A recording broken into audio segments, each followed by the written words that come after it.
Hey there. Ready for a deep dive? We're taking a closer look at Norse mythology. And, well, you've given us a ton of really interesting material to dig into. Yeah, Norse mythology. It's really having a moment right now, isn't it? It really is. But with all the movies and shows out there, it's easy to forget how complex these stories really are. Like, we wanted to go past just Thor and Odin, right? Absolutely. Yeah. It's so much more than just these big epic battles and mythical creatures. We're talking about a whole worldview. Yeah. Yeah. You gave us this material about, like, the hidden history behind these myths. Mm. And it got us thinking, these weren't just stories for these people. It was like their whole life. Exactly. These myths, they were their way of understanding the world, their place in it, their values, all of that. Yeah, it's like almost like their own instruction manual for life and death and everything. I like that. So let's start with the basics. We've got these two main groups of gods, the Aesir and the Vanir.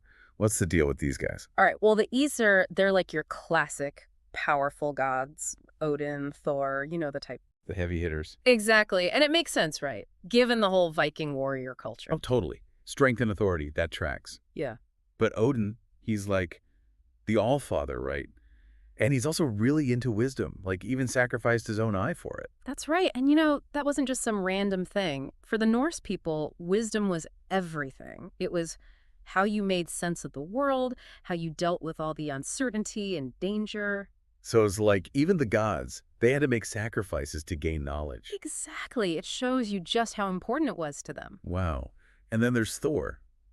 You can't talk about Norse mythology without him. I mean, everybody knows Thor. Right. He's like the ultimate symbol of strength, this protector against chaos. And he's got the hammer, Mjolnir. Which, by the way, wasn't just about brute force. It was about maintaining order in a world that was constantly on the brink of chaos. Oh, I see what you're saying. So it's like there's this deeper meaning behind it all. Exactly. And then you've got the Vanir. They're more about nature, fertility, things like that. The life-giving forces, right? Yeah.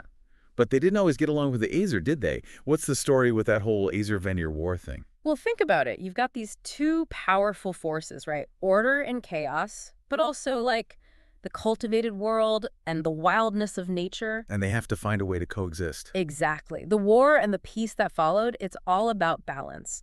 The Norse understood that you need both. That's so interesting. It's way more nuanced than just good versus evil. Oh, definitely. And then, of course, there's Yggdrasil, the world tree, this massive tree that connects everything. Yeah, talk about a visual, right? 9 realms, all linked together by this one giant tree. It's a powerful image of how connected everything is in their cosmos. And at the base of it all, you've got the Well of Erd. With the Norns hanging out there, right? They're the ones who weave fate, aren't they? That's them. They determine word, which is often translated as fate, but it's a little more complicated than that. Oh, how so? Well, it's not like you're on this fixed path and you can't do anything about it. You have choices. You can act. But the Norns, they set the overall course. Even the gods weren't exempt from it. So even Odin, the Allfather, he's still bound by fate. That's right. The Norns, they wove destiny for everyone. Gods, humans, everyone. Wow. So it's like this really powerful force that even the gods have to respect. Okay, so we've got these gods, this whole fate thing, and this balance between order and chaos. But then there's Ragnarok, right? The end of the world. But it's not really the end, is it? That's the thing about Ragnarok. It's not just about destruction. It's about destruction and renewal. Right. Like most mythologies, they focus on how the world began.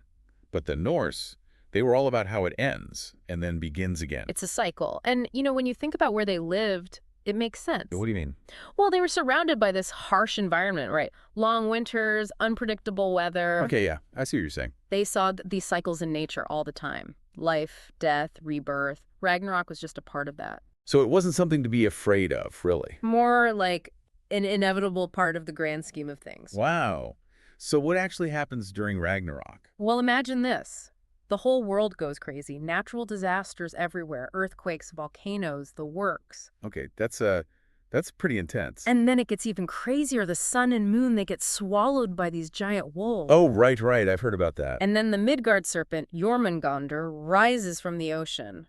Loki breaks free. It's total chaos.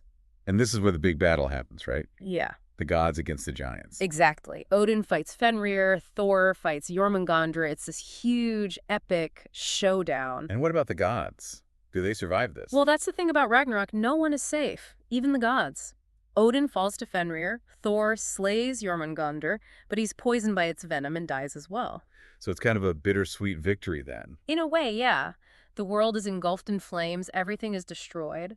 But then, from the ashes, new life emerges. Like Lifthrazir. Exactly. They were hidden away in Yggdrasil, safe from the destruction, and they repopulate the world. Wow. So even after this total annihilation, there's still hope? Always. It's that cycle again. Destruction and renewal. A new world is born from the ashes of the old one. It's a very powerful concept. It really is. Okay, so we've covered the cosmic level, but what about the human side of things? Yeah. I mean, the Norse had these amazing stories, the sagas, full of adventure, love, betrayal, all that good stuff. The sagas are fascinating. They're like a window into their history, their culture, their values. Yeah, they're not just fairy tales, right? They meant something to these people. Absolutely. They were how they passed down their history, their morals, all of that. Like Sigurd the Dragon Slayer. That's a story that's still told today. What is it about these heroes and their journeys that still resonates with us, do you think? Well, he's a great example, isn't he? Sigurd, he's got it all. Courage, love, betrayal, revenge. It's like you said, these stories, they still resonate today. Yeah, totally. But you were saying Valhalla, it wasn't the only afterlife option, right? Right. Right. Valhalla, that was reserved for those who died in battle. A warrior's death, that was the ultimate honor. So, like, if the Valkyries chose you, you were going to Valhalla to feast with Odin and prepare for Ragnarok. Exactly. But not everyone who died went to Valhalla. There was also Helheim. Right, Helheim. Which, by the way, doesn't really translate to hell in the traditional sense, does it? Not at all. It's not about punishment, really. It's just where you went if you didn't die a glorious death. So, like, old age or sickness, that kind of... Exactly. It wasn't good or bad, really. Just a different part of the afterlife. It's so interesting how much emphasis they put on how you died. Death was a big deal for the Norse people. I mean, they lived in a harsh world. They faced danger all the time. It makes sense that it would be reflected in their beliefs. Yeah, that makes sense. Well, we've covered a lot of ground here. Gods, monsters, the end of the world. We even touched on the afterlife. What an incredible deep dive this has been. It really has. Norse mythology, it's just endlessly fascinating, isn't it? It really is. It's like, even though it's from thousands of years ago, it still feels relevant today. Oh, absolutely. These stories, they explore themes that are timeless.